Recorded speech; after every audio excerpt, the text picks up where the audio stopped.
Okay. Hey, you guys.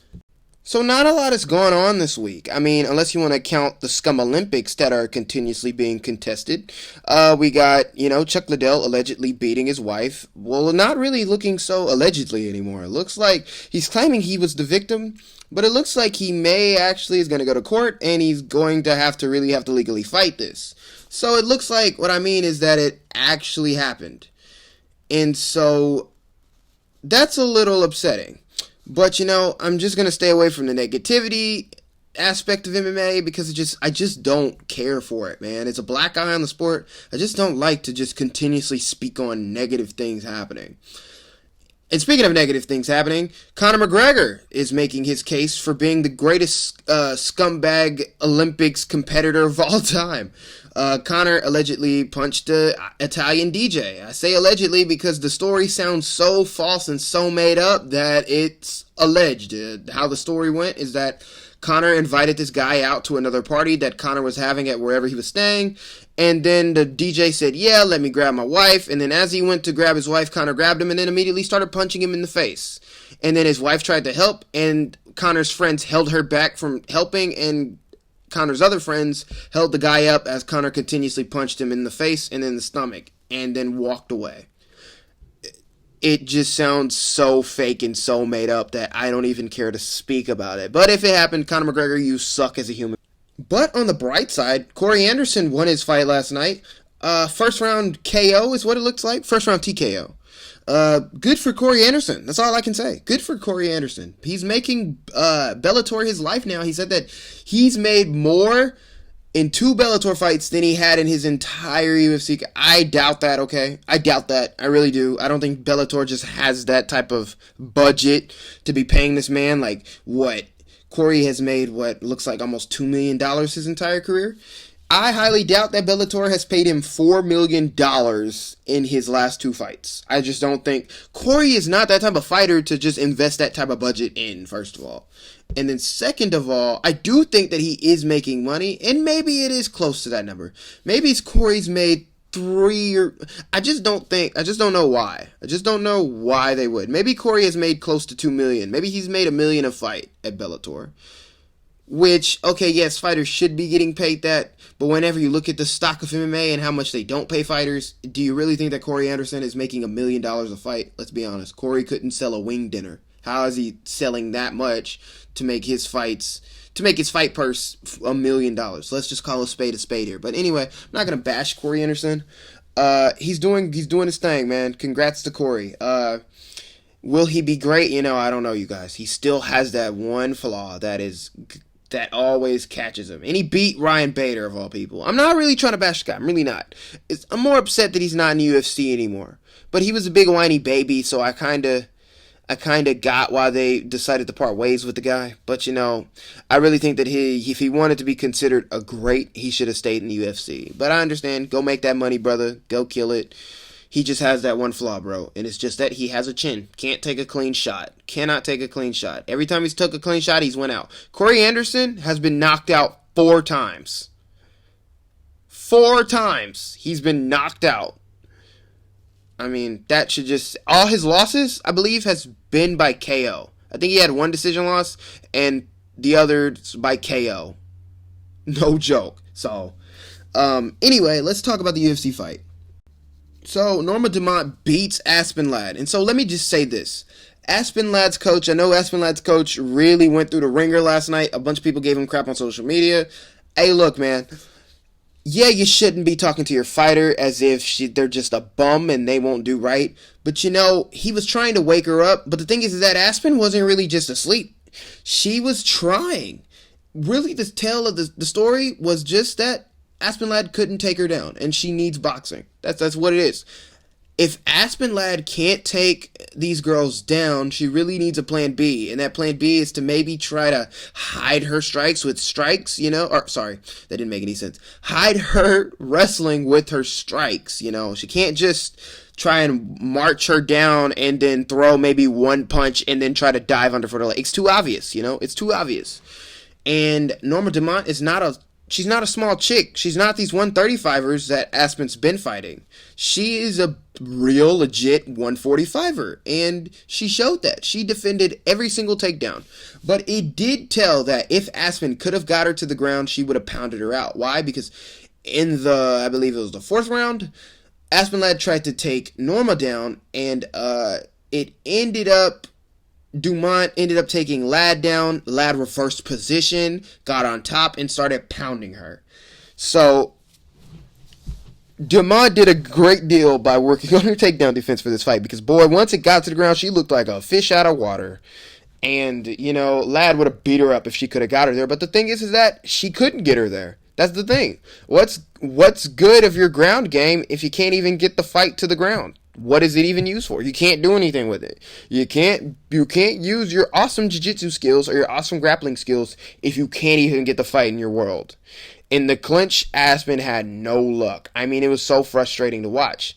And really just the story of the fight, the tale of the tape, whatever you want to call it, the story of the fight was really just jabs. Footwork and jabs. Anytime Aspen tried to get too close, that jab would make her completely reset. That jab was making Aspen Ladd be frozen in place, to where when she did shoot, she would just be a smudge out of range, to where maybe, yes, she'll grab a leg, but Dumont could easily get those underhooks. And defend those takedowns. So it wasn't more so that Ladd just wasn't alive in the fight. She was trying, man, especially in those 3rd, 4th, and 5th rounds. She was trying. She just couldn't do anything with her. Couldn't get her down. Couldn't do anything.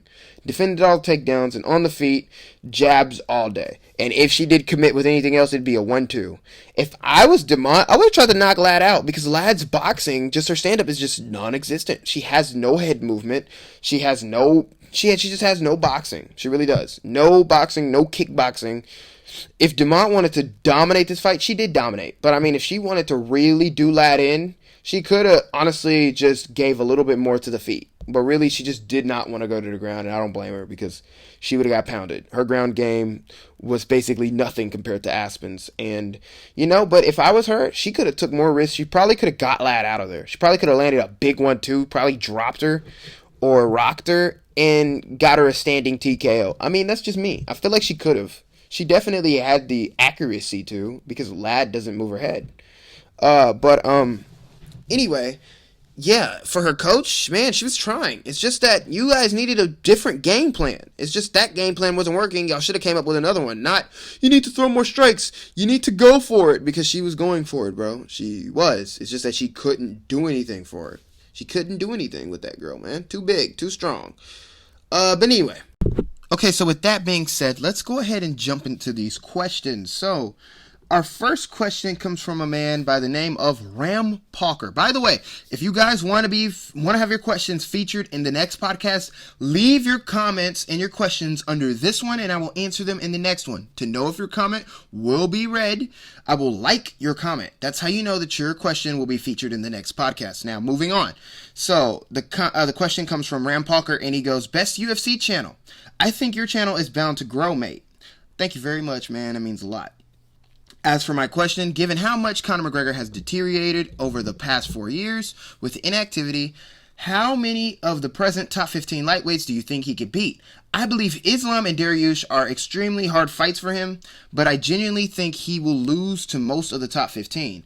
Genuinely interested to hear your thoughts. Conor is a legend, that is clear, but the time away from the sport has reduced his effectiveness and timing. Okay, great question. By the way, it sounds like you're from the UK. If you are from the UK, bro, shout out to the freaking UK, man. You guys are awesome, bro. I love seeing my UK supporters under my videos. But, yeah, thank you for the comment, bro. Let me look at the top 15 real quick. Oh, lightweight. Let me just see everybody. I know the gist of it. Let's see, UFC.com. Okay. Number 1, Dustin. Dang, Conor McGregor is number 9? He's number 9, bro. Honestly, that's a little sad to see, knowing how much Conor McGregor means to the sport of MMA, and knowing who Conor McGregor the man is, and knowing how good he was. Man, it sucks to see him as number 9 in a division that used to be his, bro. Anyway, So let's start with number 15, Thiago Moises. Competitive fight, but I think Conor McGregor could beat Thiago Moises, especially if it turns out to be a kickboxing match, a stand-up match, which that's how most of Thiago Moises' fights go. If it's a stand-up match, I believe that Conor McGregor could beat Thiago Moises. I believe that he could counter him coming in. I believe he could almost shut him out in terms of the feet. I do believe that Thiago Moises can make it competitive in the stand-up, but I think Conor could edge Thiago Moises. If it's a 5-round affair, I believe Conor McGregor edges him. He could possibly finish him, probably drop him a few times, almost finish him. But I'm going to go with Conor over Thiago Moises, Rafael Fiziev, and Arman Tsarukyan, and Brad Riddell. I think all three of these guys they all present different types of challenges, but I don't think that they're just guys that Conor McGregor absolutely can't beat. I believe that Conor can catch all three of these guys, honestly. I believe that Conor McGregor can catch all three of them, but tough fights, especially Arman Tsarukyan, but tough fights, But I think Conor could beat those three, especially right now. Maybe if they get a little bit higher up the ranks, get a little bit more, high-level experience under their belt, then definitely they can find ways to beat Conor McGregor. But I'm going to go with Conor over those three as of right now. Number 11, Diego Fajeda. So, dude, I think Conor McGregor could sleep Diego Fajeda. Only because, dude, Diego Fajeda, wide hooks, strong hooks, check hooks, and straight shots are this man's weakness. Because this guy leaves himself open on the feet, boy. He marches forward, tries to look to get in those positions, try to look to take you down and submit you on the ground. Not a bad game plan, but his stand-up is so bad. Or his stand-up, he's just more so so defensively just there to be hit. Especially through the middle with straight shots. Conor McGregor could counter him and put him cold. I mean, even Anthony Pettis, who crumbles under pressure, was able to find openings on Diego Fajeda before he submitted him. So I think that Conor could catch Diego Fajeda, man. If there's anybody to do it, it's Conor, man. It's like the straight shots, the check hooks. Conor McGregor could go wide with the left, and he could just go straight down the pipe with the left. But I could see a straight left just flooring Diego Fajeda and Conor putting him out. But if that fight hits the mat, if Diego could enter into that danger zone, enter into that sniper zone, and successfully get a hold of one of Conor's legs and get him to the ground, then that fight is over. Once it hits the mat, Conor's getting submitted. But after that, Gregor Gillespie. So that is number 10, Gregor Gillespie. That is right below Conor. So if Conor was just a normal fighter, the matchmakers would probably make that fight next for Conor. But Conor McGregor is a superstar. They're going to give him a top 5 opponent. I hate to break it to you. But, Conor McGregor versus Gregor Gillespie, that would be interesting. Because it's almost black and white. If Gregor Gillespie, he's a high-level wrestler, and he is very well capable of taking Conor McGregor to the ground. But he's vulnerable on the feet, as we've seen in the Kevin Lee fight. Can Conor McGregor capitalize with something like that on Gregor Gillespie? That's tough, man. That's almost 50-50. Because I can definitely see Gregor Gillespie just taking Conor down repeatedly for 5 rounds. No joke. Taking him down, beating him up. Conor getting back up to his feet, but being gassed once he finally makes it up to the feet. But the striking experience is just like Gregor Gillespie is very fast, but it's like he kind of forces things on the feet. He doesn't wait. He just kind of goes. He tries to just make things happen with his hands. And whenever you try to do that, especially if his chin is damaged from the Kevin Lee fight, I believe that Conor McGregor could sleep Gregor Gillespie too. I think he could catch him, probably get away with a TKO win. If he does, it'll be first round. I think Gregor gets him down. Conor gets back up. Somehow they exchange and they get back to the middle, and I believe that first exchange Conor could catch him with something straight down the hook, probably dropping him, probably get a TKO win over Gregor. So that's a tough fight, man. I think it could go both ways. I think either or, but I'm a slightly lead to Conor. I'm a slightly go Conor. Rafael dos Anjos. So this is a war. This is a very competitive fight. Very competitive. Because Conor McGregor could definitely win 3 of the 5 rounds by just simply outstriking Rafael dos Anjos, catching him with big shots, and Rafael dos Anjos trying to capitalize on Conor with volume. But the leg kicks, the body kicks. So Rafael dos Anjos is a much better kicker than Dustin Poirier. And I can definitely see, because due to their styles, Rafael dos Anjos actually has a pretty similar style to Poirier. Similar to the fact of they're very versatile. There's not much that Poirier can do that dos Anjos can't do, honestly. There's not much. Besides, dos Anjos is a better kicker, and Dustin Poirier is grittier with the better fight IQ and way better boxing. But other than that, they're almost even everywhere else. But Dustin Poirier is a much better boxer. But I can definitely see dos Anjos doing what Poirier did to McGregor. I could definitely see dos Anjos repeating what Poirier did to Conor. But it won't be as easy because, like I said, Poirier was really good at setting some of that stuff up, was able to compete with Conor in the boxing, and I believe that dos Anjos, just his caliber of boxing isn't going to compete well with Conor. So I can see Conor winning the first 3 rounds, edging out the first 3 rounds, and it getting really bad for him for 4th and 5th, because dos Anjos is gritty, man. If you can't get him out of there, he has a very good chin. If you can't get him out of there, those leg kicks and those body kicks are going to add up. Dos Anjos is a much better leg kicker and body kicker. Just a better kicker, period, than Poirier. And he will mix up the wrestling with the striking. So that's a really good fight. But I think that Conor could edge a decision out against him. No joke. I think Conor will gas in the 4th and 5th. And Dos Anjos can really make things happen. He could probably take Conor down in the 4th and submit him. But if Conor can stay clear of the submissions, I can see him winning a close decision. So I got McGregor by a close decision against Rafael dos Anjos. Crazy to say. Now, Tony Ferguson. I think the same thing. I think that Tony Ferguson won't go to the wrestling, though. And Ferguson is a big human punching bag. If we're talking about both of them in their primes, I still think...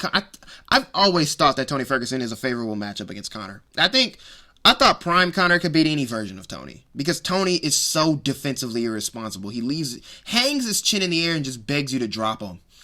I believe in the first 3 rounds, Tony Ferguson, especially this version of him, if we're talking about these current versions, he'll turn into a bit of a human punching bag. Conor's timing is off, though, because you are right. The inexperience, or not the inexperience, just the inactivity alone has definitely made him a little bit less accurate. But I still think that he'll be able to hit Tony pretty much anytime he wants to, because Tony Ferguson is just not the same these days. I believe that Conor could honestly, once again, win 3 of the 5, with the first 3 being pretty dominant or pretty comfortable for Conor, and then Tony won't go down. I never really thought that Conor could knock out Tony, because Tony has a granite chin, but I do think that Conor could drop him repeatedly and just have a few 10-8 rounds, probably the first 2 being a 10-8, 3rd round being very competitive, edging it out, and then the 4th round being very competitive, and Conor could possibly win the 4th round,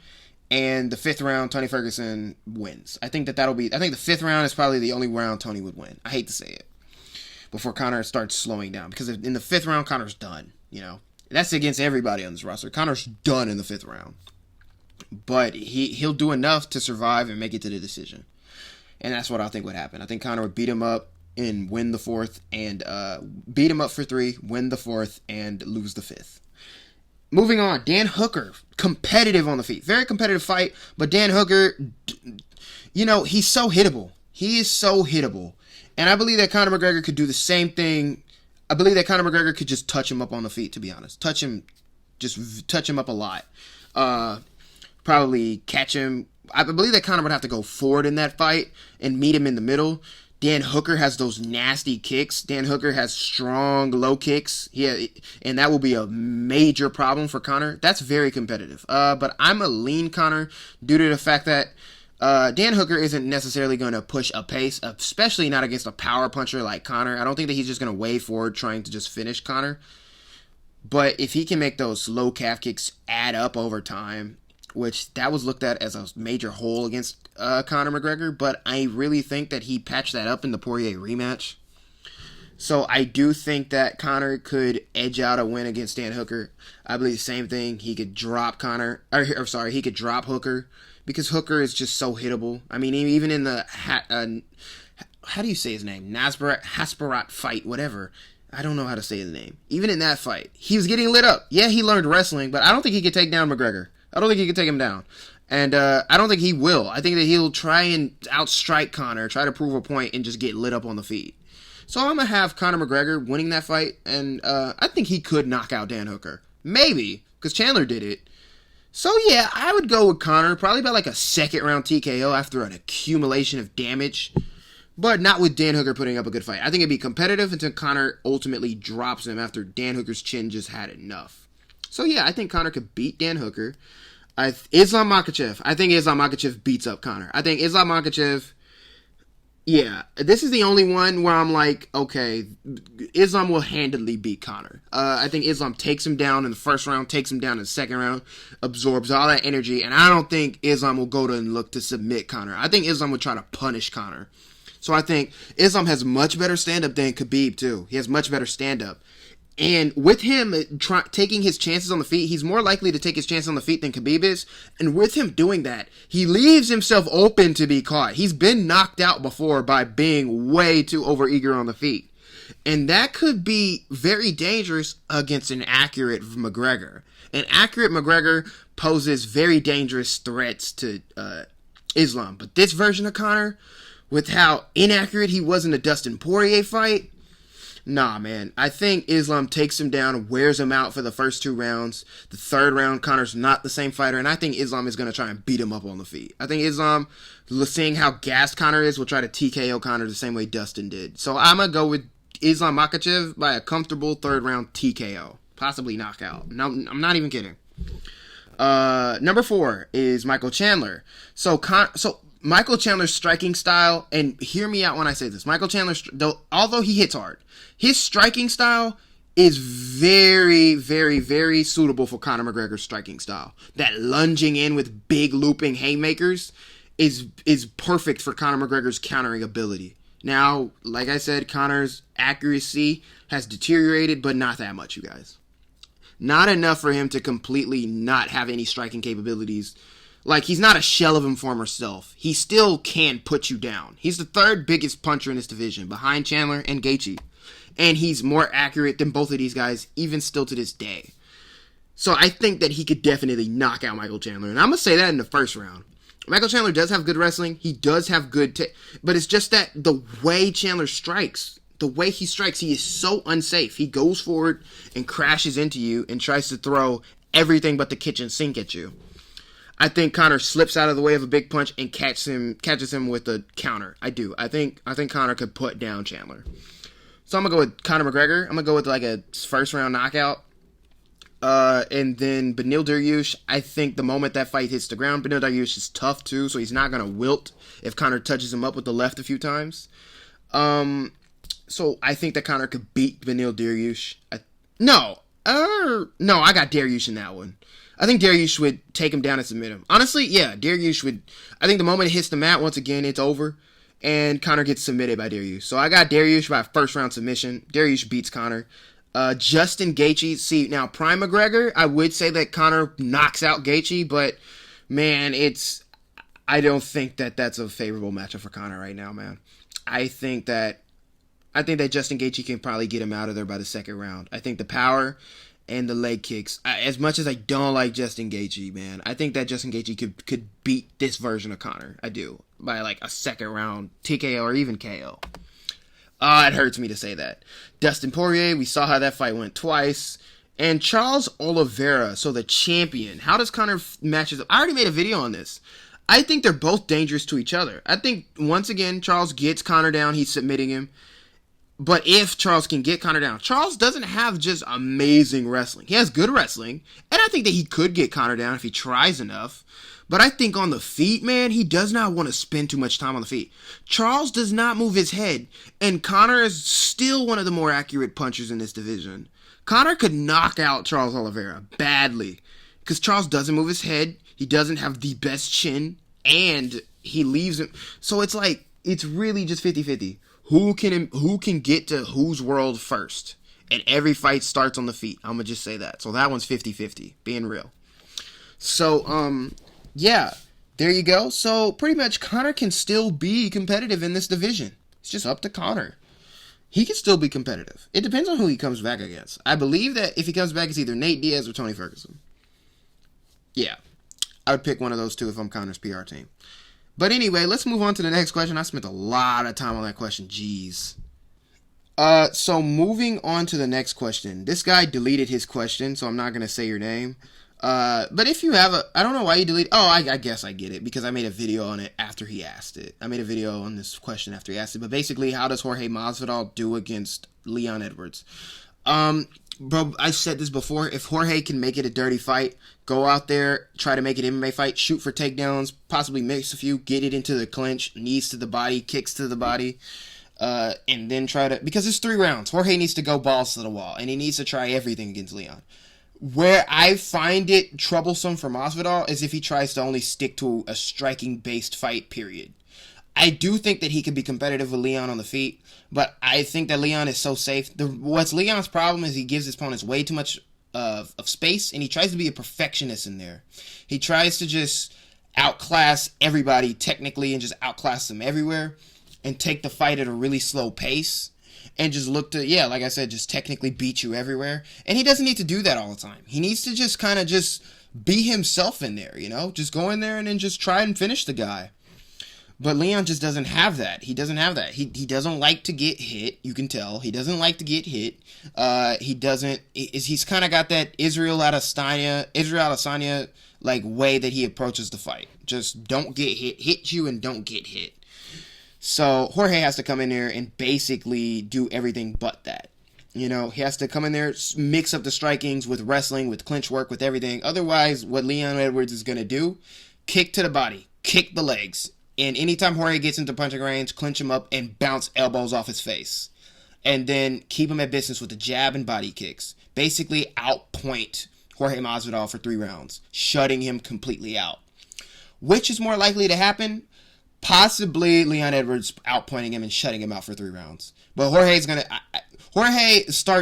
he's his best in the first 3 rounds. And he starts really fast. And look what he did to Nate Diaz. But I do think that Leon is not Nate Diaz, first of all. He's way more defensively responsible than Leon is not hit clean often. That's the thing, is that he's not hit very clean. Then again, Jorge Masvidal will be the best striker he's ever faced.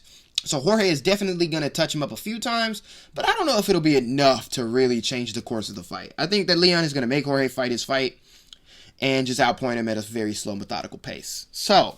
bingo. I think I got Leon winning that fight, but I would not be surprised if Jorge goes in there, makes an MMA fight, and in the late second round, like, starches him with the same punch he starched Darren Till with. But moving on before we make this podcast 30 minutes long. And our last question comes from this guy, One-Sided World. Shout out to you, brother. And he doesn't have a question. I guess he just has a few thoughts. And that's fine. I'll answer it. I'd say Sterling is a bit underrated, but he legit won the belt by Jan's mistake, and he acts like he was beating up Jan when he got sat on his ASS in the first round, and Jan mopped the floor with him. Plus, he wants Corey to win so he doesn't have to fight Jan, and he pulled out of the fight when he's not even injured. He just needs more time to recover. But really, he's just trying to keep the belt. He faked being so hurt. Corey's kicks can only win him the fight, and Jan would just take him down if his striking isn't working.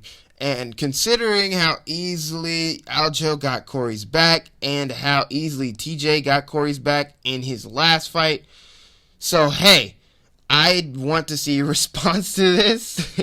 Not too much of a question, so yeah. Yeah, it wasn't much of a question, but I'll respond to it. Only because I like One-Sided World. He keeps it positive. But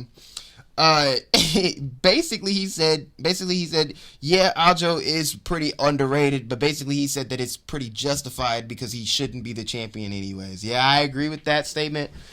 But, okay, I'm going to go ahead and debunk this. You guys are saying that Jan dominated him. I need you guys to really go back and watch that fight. I'm not saying that Jan didn't comfortably win. He definitely was winning that fight. But to say like, oh, he was beating him up and it was 10-8 rounds everywhere, it really wasn't. It really wasn't. Aljo was still making it competitive. Like, Jan still had to work, you know? But he was definitely beating Aljo, though. He was definitely beating. And he was definitely, I'd see it in that. I don't know if he was going to make it to the bell, honestly. I think that Jan would have probably knocked him out had he not tried to knock him out with an illegal knee. Oh, that's so unfortunate. And I hate what that has done to the division, man. Now we got Corey Sandhagen, and he basically said that Corey Sandhagen's only way to win is the kicks.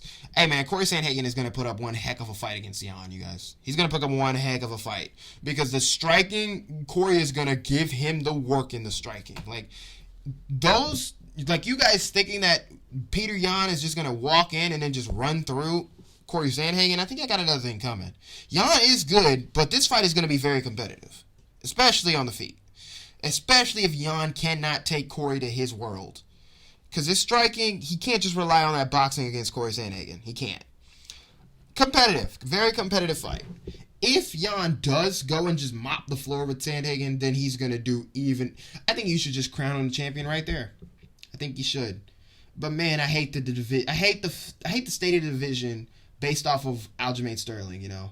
Now there's a chance that Corey beats Jan, and then imagine if he beats Jan and he gets the title shot, then Sterling is probably going to do the same thing. I don't think it'd be as fast, but Sterling is probably going to get I think Sterling is going to get Corey Sandhagen's back again, this time just a little later in the fight. Maybe he makes it a little more competitive, but I still think that Sterling could finish it in the first round.